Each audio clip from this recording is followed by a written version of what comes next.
ari yakatabanguko so no yitanga kugira ko watebekanisa abantu batunge byo kurya. Now ubuntu bw'Amerika bagereye nzayo the black hawk. Yes. Now but it's not true ngo America bakagitera. Icyo bimuri ano bugabara bo mbagarage. America kuri yanze ko chipaya no Somalia ikani ju chipaya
Bazar Somali.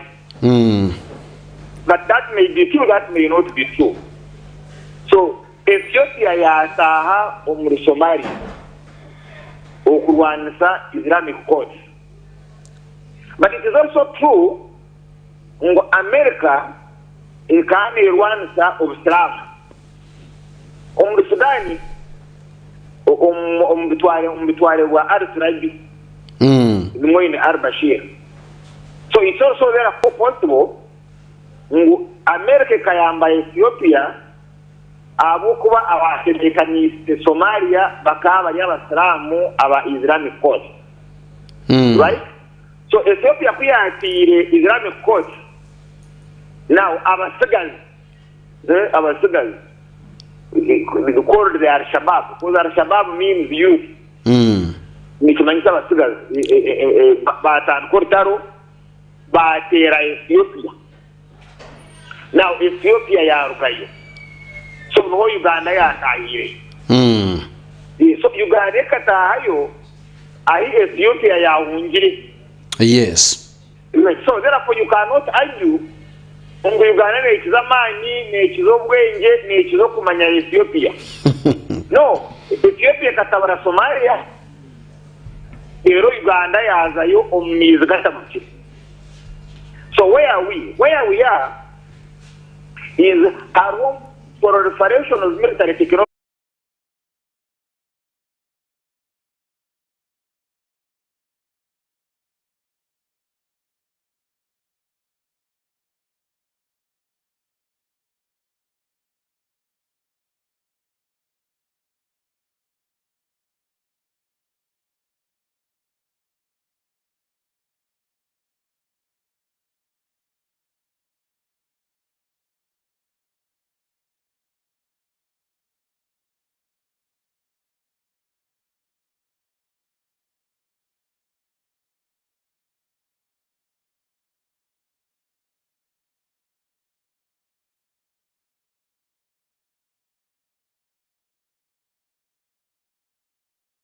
There is very good knowledge of military technology. Omuchambecho. Ngwene tayiro mu Somalia. Na imbigambira atayiro mu Uganda. Icyo kureba umurkaramo joko babiryango na kato wrestling ko kugwana kwa mani. So now this military technology amana kumuseveni na inaga na NRA tika kujibasa ashimikwa na gambira abanyarwanda mazima that the technology available okugu bokurwana obuyizire omuchwekecho what you call the horn of Africa ngo byo butaho mu Uganda butahero mu north of Kenya aturushumiro mu Congo bukashima na Mozambique ngo mu West Africa ngwe amahega Museveni kugara kububana That's it. In Russia, in the but have you technology? So it can't handle. So what do you do? That's what now we should be debating. Yes. Fine. Okay, fine. But now, you know, you can change. So what are you going?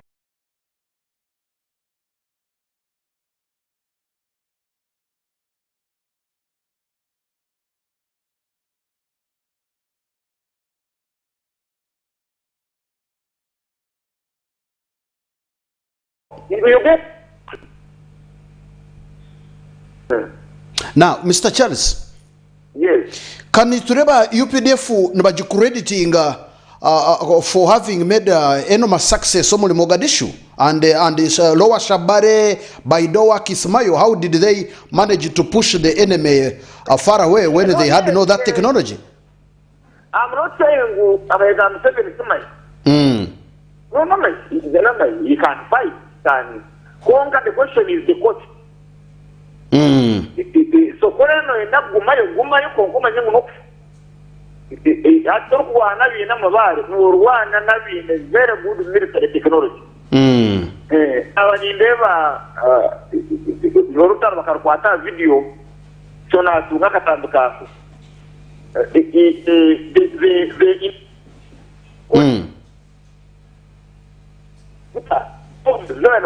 no more going in. So you can't survive. You can't. So now I don't know Romushana. About Kongayam can be no more Romushana.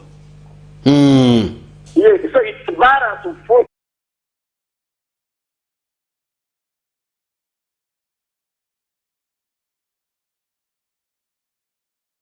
Through the killing each other. However, ine chintu echinta ketegerezaga Africa inamahanga 58 kandi kurujira ahali resolutions the United Nations Security Council zurukwendo singa African Union kudeployinga omuri Somalia. Yes. Why of all 54 nations only 6, Uganda, Burundi, Kenya, Djibouti, Ethiopia and is it Liberia, why only 6? Amahanga wagamba aminja marigenga. Aminji? Agarije. Nagogi nobulemezo muka. Libya was wiped out. Tunisia is very unstable. Congo, Algeria is Morocco is DRC. DRC is finished. It's finished. Rwanda Kagamena Siva na Borom. Nigeria in Boko Haram. Agamango na Garia za Cameroon Viazo na they are in trouble. Mali are in trouble. Congo Brazzaville, those are militias. Ethiopia na yenu bweri jiro mu rutaro. Chad is finished. Now tell me which country look after how Rwanda na that technology. You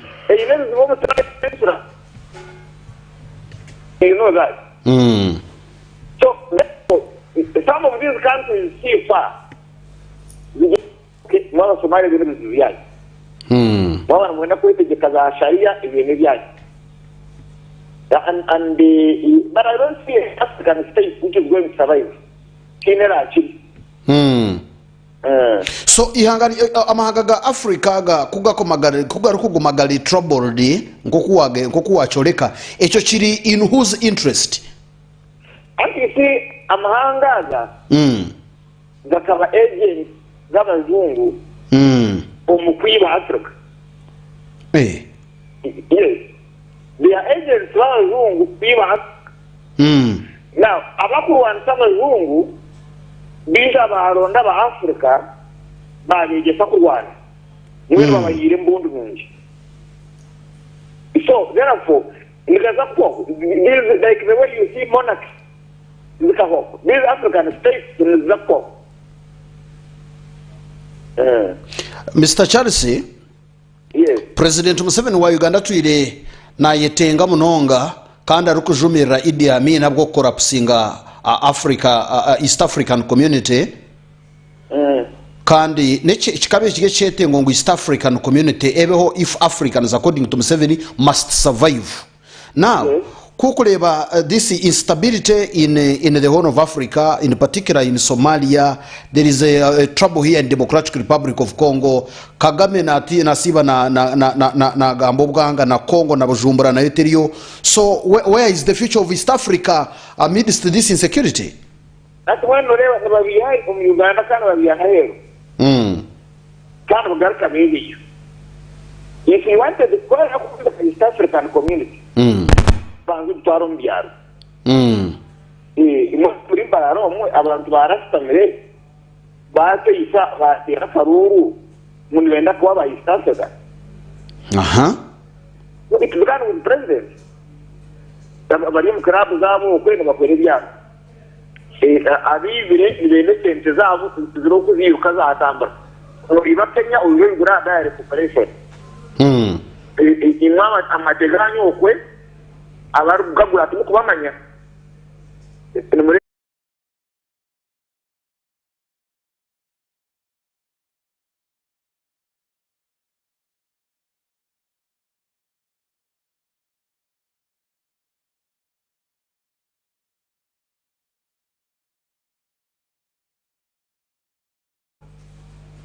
loro kubagura hamna tepu gavuga Kenya imo ngamurunziri bakambata uchifuba. So how are you integrating? Now, three, talk about Rwanda. Four, no Uganda, no Uganda. Takatunga identity card. Takatunga passport. Ichirukuma takatunga chapageta chita. So how are you going to integrate? Ora beno yarikira omuntu gambor Nyarwanda ari mu Uganda. How will we integrate with Rwanda? Yes, so the one baby, there are very kind of baby. Now, yes. Mr. Charles. Yes. One ogamba honabwe na bamwe senior government officials, especially in the army. No bakutere chane they painted mbachezo ku depicting a chane as Somalia being a neighbor who is always in trouble and in chaos. So if you don't go to sort out the issue of the neighbor, later you will inherit those the problems of the neighbor. At what cost now should we go to sort out the issues of the neighbor so they should not come to us in future? Is okay. Because Magamaka is clear. Korean and that's Somalia. You know, because there is no trouble. You know, no trouble. You know, Kuba. Ati na mseme na tiraba serikali anapata serikali mkoti. Why? Because we are shorter. Cowardice. No, they ran away. That was fire. Why are you credit the videos there? You stay, you die. Because for equipment, you don't have equipment. So you get. Now, so I'm going to move it. It's like we are talking about Rwanda. So you go there, so why not you look for capacity? Then no say you. You know, very good capacity, and then you will fight. But history for the NATO, Afghanistan. Yes, history for the Russia, Afghanistan. Yes. But if you want to go there and spy, you go. But go with equipment. Some time back, yes.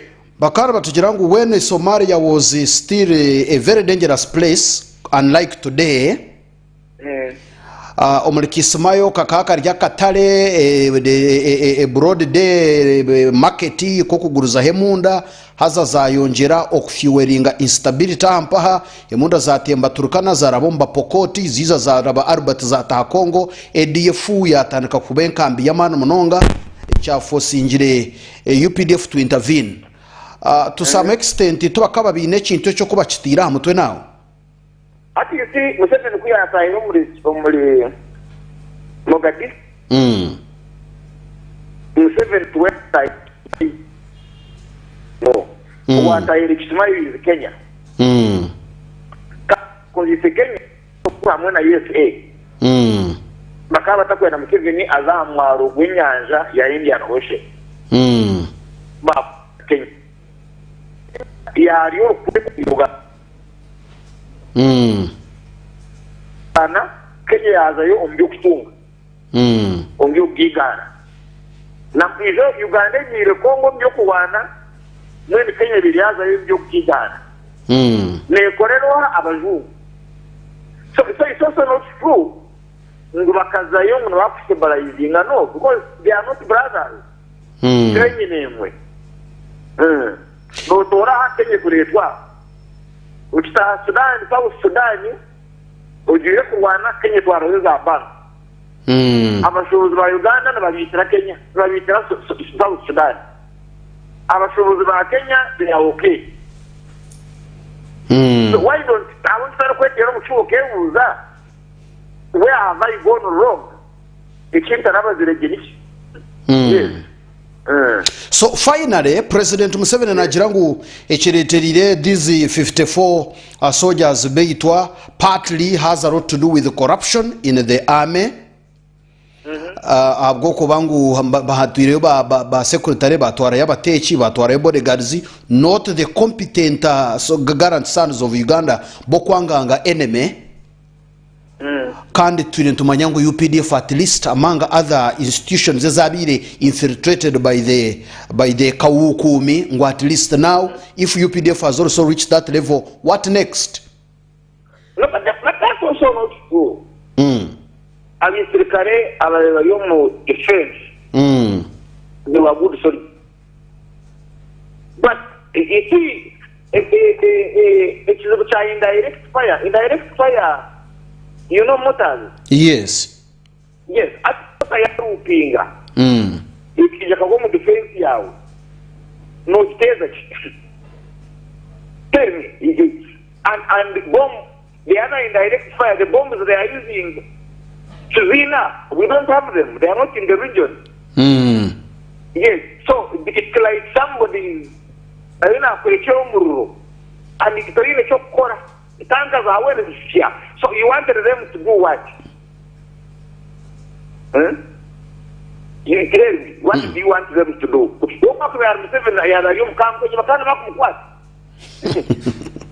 Because it is indirect fire or your defense and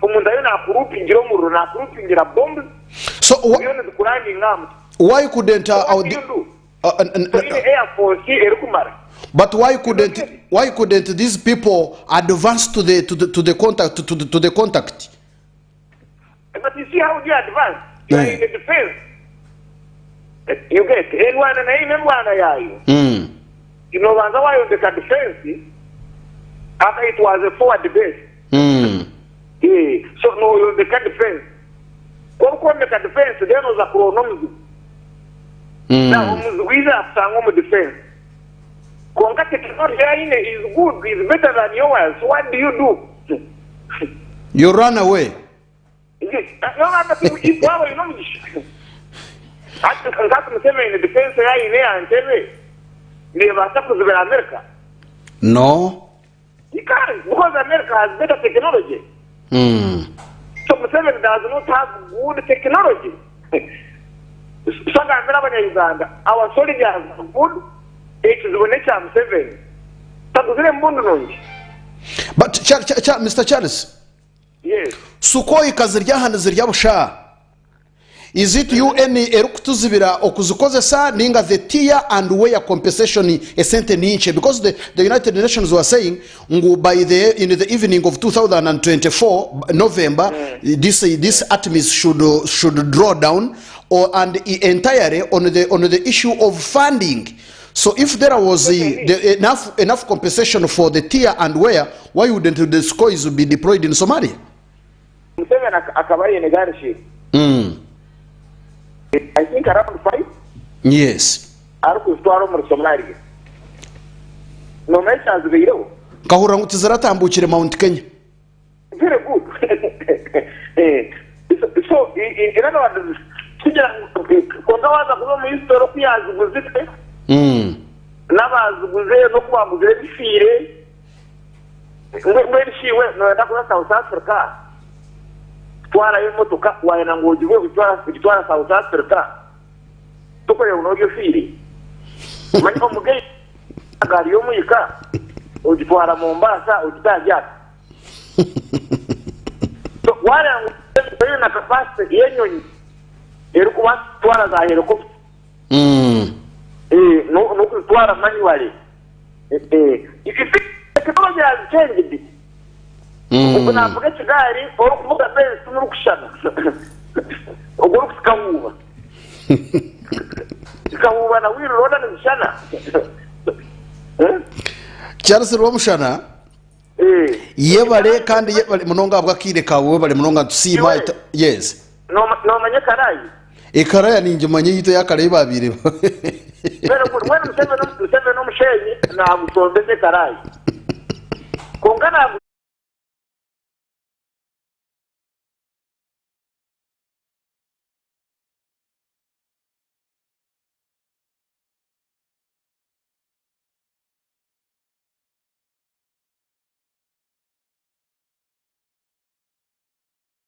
so that should be the debate.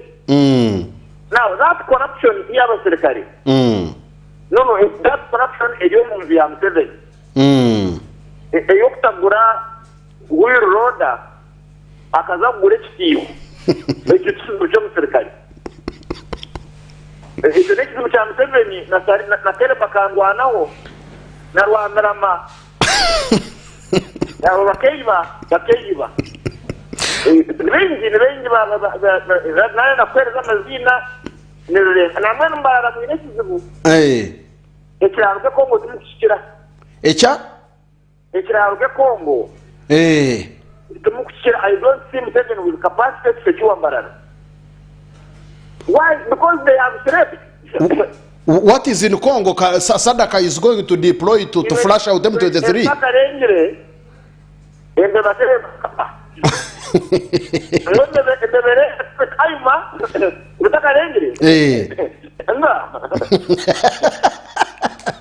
Osiba je wabale munonga Charles Rwomushana for your time.